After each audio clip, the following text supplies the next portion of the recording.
My name is Darren Shepherd. I'm the defensive coordinator currently at Hickory Ridge High School. This will be my fourth season coming up at Hickory Ridge. Prior to Hickory Ridge, I got the opportunity to coach a season at Shelby High School down here in North Carolina. Shelby, North Carolina was fortunate enough to win a state championship on that staff.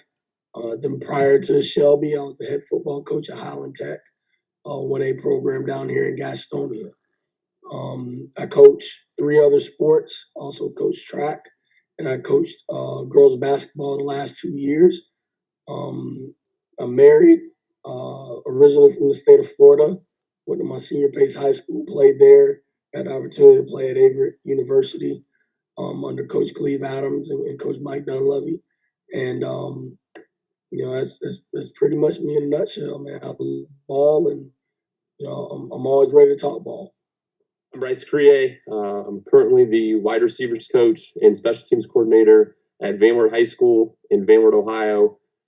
It's tucked away in Northwest Ohio, probably about 40 minutes east of Fort Wayne, Indiana, so right on the border. We've had a lot of success the past few years. In 2020, we won the Division IV state championship, and it was the first state championship in school history.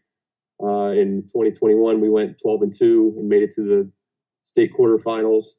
Before that, I coached at Van Buren High School for 1 year. And then prior to that, I coached at Lima Shawnee High School for 2 years before that. Really enjoy the game. I've grown up around it. Love talking football, and it's a great game, and I totally enjoy talking in it as well. So.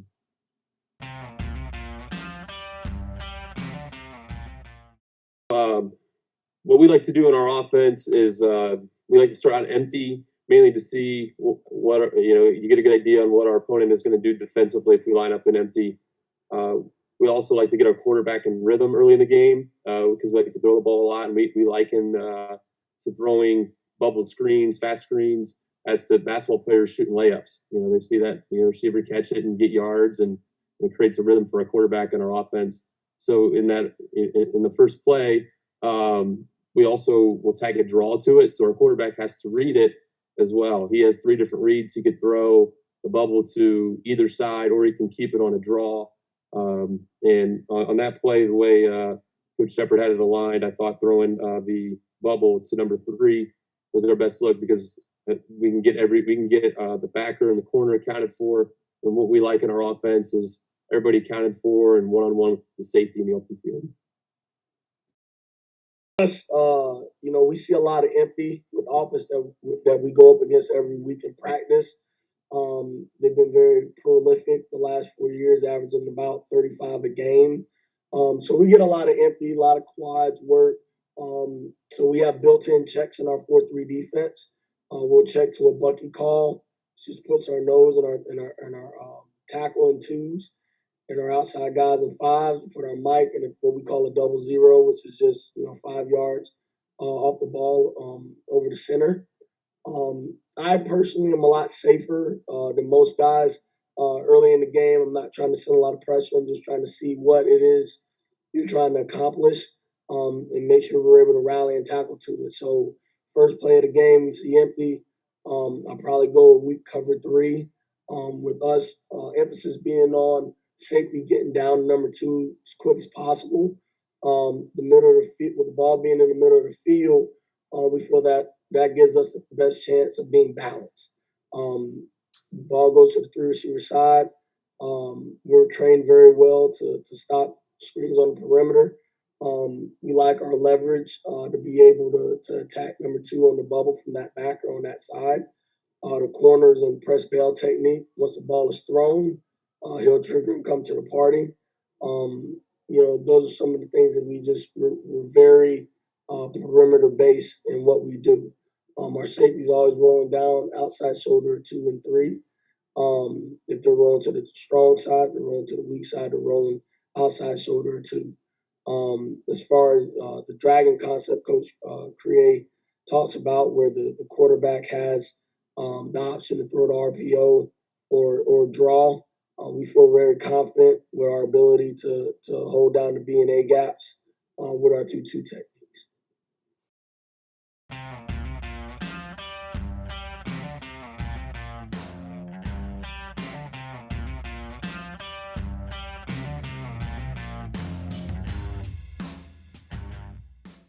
situation being what it is, we're down 10.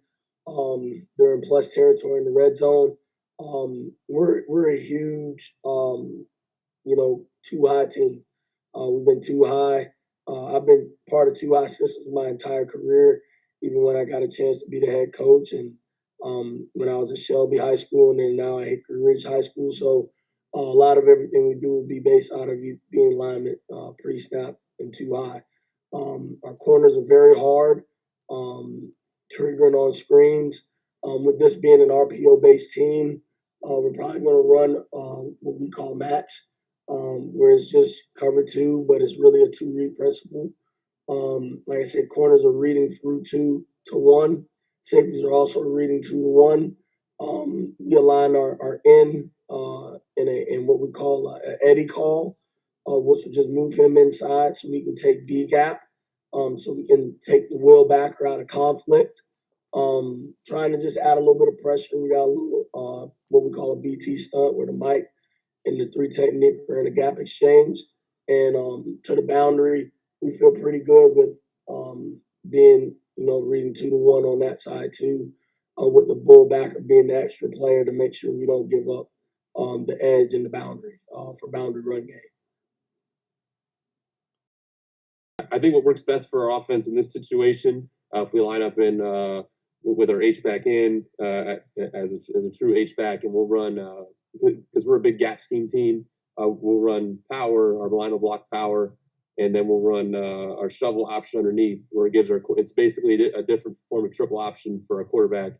He can either, he's reading that end, he's reading that end. He can decide he can keep it himself, he can pitch it to our tailback, or he can shove it underneath to our H-back.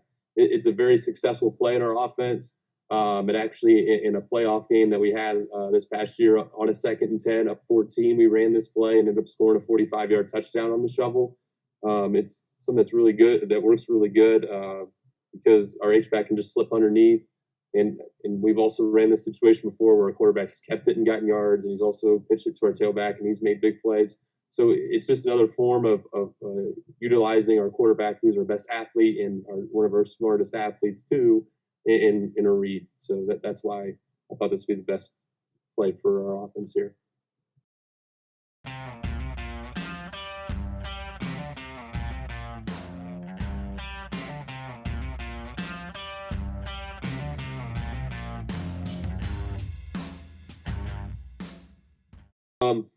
In this situation, 3rd and 5, a big thing for us is just to get the first down. And a concept that we like to run is a choice concept. We give a lot of freedom to our receivers on this play, and our quarterback as well. And our quarterback and receivers all do a good job staying on the same wavelength. In this spot here, we have in our choice concept is if you can beat the guy deep, you're running a fade or a seam, and if you can't, you're running a 6 back to 5 pitch. And what I had there is our H and our Y running a 6 back to 5 pitch with our X because the corner's playing tight, running a fade. And then on the other side, our Z, he's running a fade because the corner's playing tight, and our tailback, he's going to work an inside of that outside backer and try to stay away from that safety. So, and our quarterback has to read it. So basically, there for him, it's just it's quick game for us. It's something as well that we like to run and keep our quarterback and our offense in rhythm because we like to play fast. So we think in that spot, if we can pick up 5 yards and keep the chains moving, we can pick up our tempo. But at the same time, if any of those deep threats become open and we can get a chunk play, we'll be fine with that as well. Down from a defensive perspective, always comes down to philosophy. I'm very conservative for the most part throughout the course of the game, and I try to bring pressure when needed. I actually have my defensive line coach and my linebacker coach to thank for that, for getting me out of my shell year one. We've seen our rate of blitzing increase each year from year one, and we're real big on doing it when we want teams to get rid of the ball. With it being 3rd and 5 and us protecting the lead, we obviously want to get off the field first and foremost. Protecting the lead is always in the back of everybody's mind, but at the end of the day, as a defense, you want to get off the field. So what we got called here is just a little fire peel to the field side, where our bull would creep up over number 3, kind of give the illusion where the quarterback really can't tell whether his quick to 2 or 3 will be open, because we know it's coming there. And then at the snap of the ball, he's out of there with the end peeling in the window for the number 3 hitch. As always, like I said earlier, when we run our cover 3, we roll our safety down on the outside shoulder to 2, and he's always physical. Anytime a guy in our secondary is a flat player, he's always physical. As you notice in our pre-snap alignment, I didn't get into this earlier, but we're a real big hash rule team. A lot of guys, I've talked to a lot of guys and watched a lot of football where teams are too high and they end up being too high because they're so worried about where they are in relation to hash and field and boundary. Our rule is very simple. You're never more than 2 yards on or off the hash. So the ball's on the farthest of the right hash and right on it. You got a 2-yard cushion or window or box, so to speak, to where you can be either inside or off based off of how you feel leverage is down in distance, what you think the offense is going to run.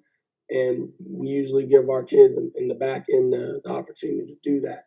Again, on the front side, just a little mic and nose stunt. Again, we call those BTs, where they're just gap exchanging.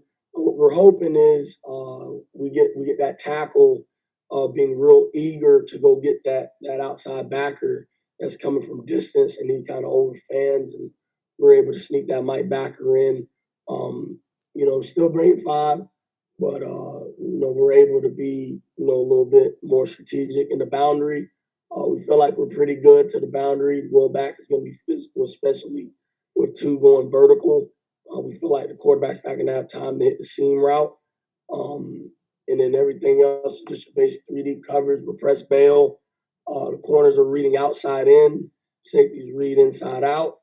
So as that corner is working towards the top, his bottom of the number barrier, or the middle of the numbers barrier, where we kind of say the corner has from the ticks to the middle of the numbers. And as he's bailing, he's working that way, reading outside in, reading all threats. He'll get pushed by 1, so he'll carry 1. The opposite corner to the boundary is also getting pushed by 1, so he'll carry 1.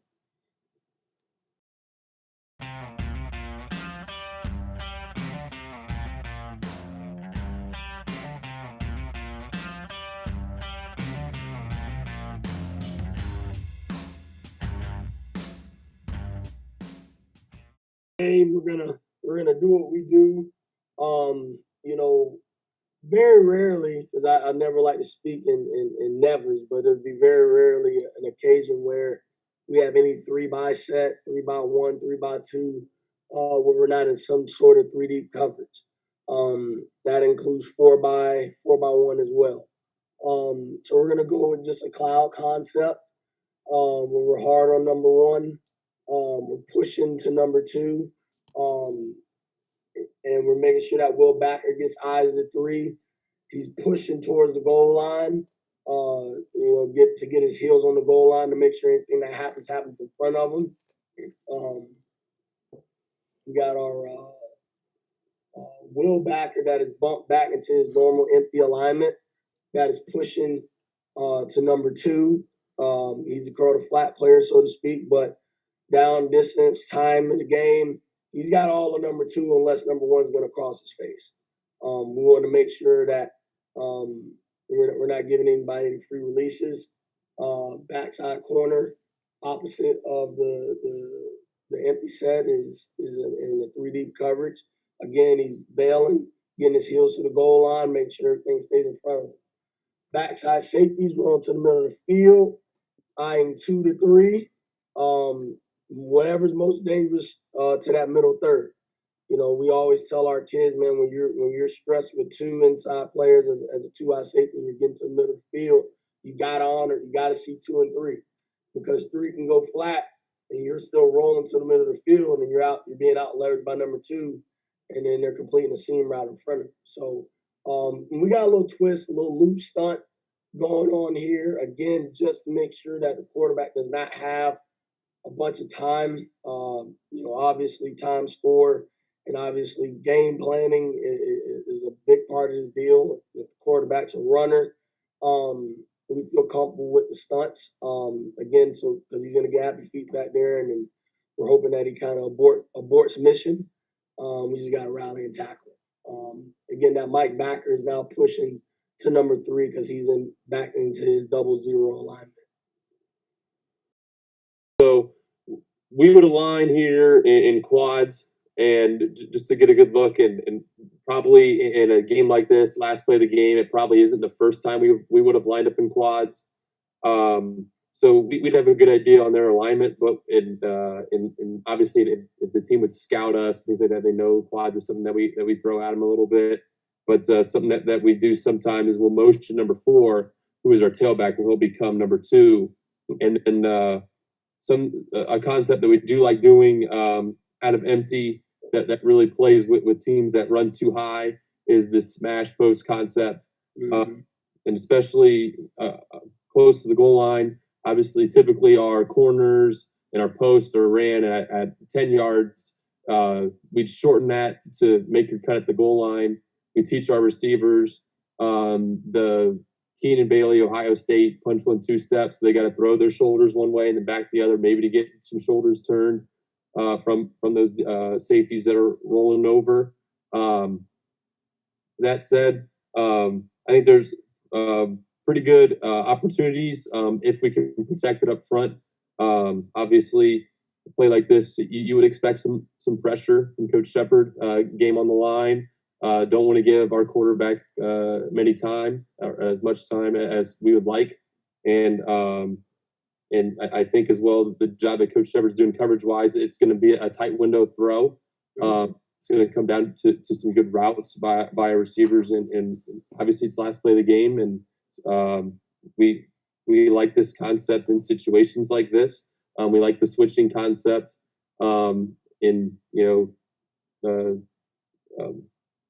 third and longs and game on the line spots, like I had said. And then even backside, we just run and smash.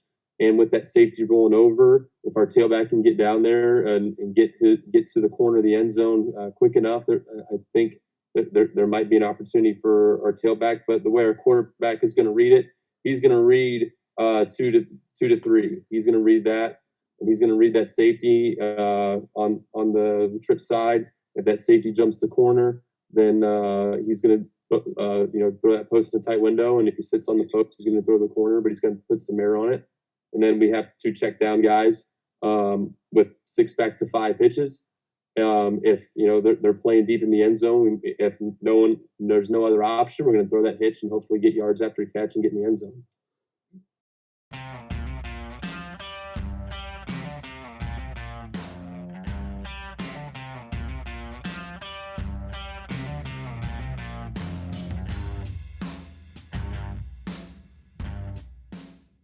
I'd like to thank Coach Mallard for having me on and to talk about the things that we do offensively at Mallard High School. I also like to thank Coach Shepherd, a very good coach, a very good program, and doing some research today. Obviously, the results speak for themselves. The program he's a part of does a real good job. Also, like to thank some of the coaches that I have the opportunity to work with. Keith Recker, our head coach, and Cole Harding, our offensive coordinator. They both do a very, very good job, and I've learned a lot from them. Also like to thank the players that I get the opportunity to coach. Obviously, the opportunities that I have as a coach are not possible without our kids, and I'm very appreciative of that. And once again, just like to thank Coach Ballard and Coach Shepherd for the opportunity to talk ball. There's nothing better in this time of year where you're waiting for football season to talk football.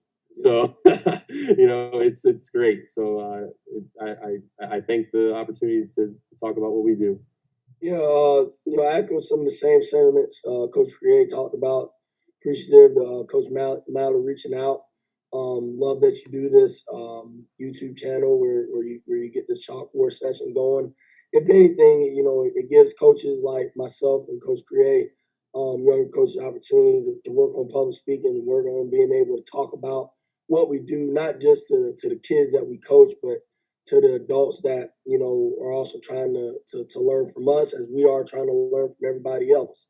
With my time, I'm really going to spend it just kind of talking about what we do. I didn't go into great detail about that in the beginning, but we're a football team in year 4 that under Coach Jupiter Wilson, our head football coach, that has gotten better every year. We finally got over the hump and won a first round playoff game, and two of our 3 losses this season were to the team that was a state runner up. The other loss was to the team we mentioned earlier, Charlotte Catholic, who was phenomenal high school, won 6 out of the last 8 state championships. Our kids are phenomenal. They're very smart. They play fast and they play hard. We got a lot of talented kids. And, if there are any college coaches watching this, look up Hickory Ridge if you're ever in Harrisburg, and we're always going to have football players for you. I want to give a shout out to the rest of my defensive staff, my defensive line coach, Daryl Alexander, my linebacker coach, Tajir Warden. Without them, we don't have the success we've had on defense the last 3 or 4 years. I want to give a shout out to Coach Tim Hagler, who's also serves as our corners coach, as I coach the safeties in the overall defense. Like I said, it should be a fun year. Like Coach Crea said, a lot of time for personal, professional growth. If you see me around at a clinic, don't stop to say hello. Same thing, Coach Crea. If I'm ever in Ohio, I'm definitely gonna look up your high school, man, and look up the great things that y'all are doing. If we cross paths, definitely don't hesitate to say hello. Thanks again.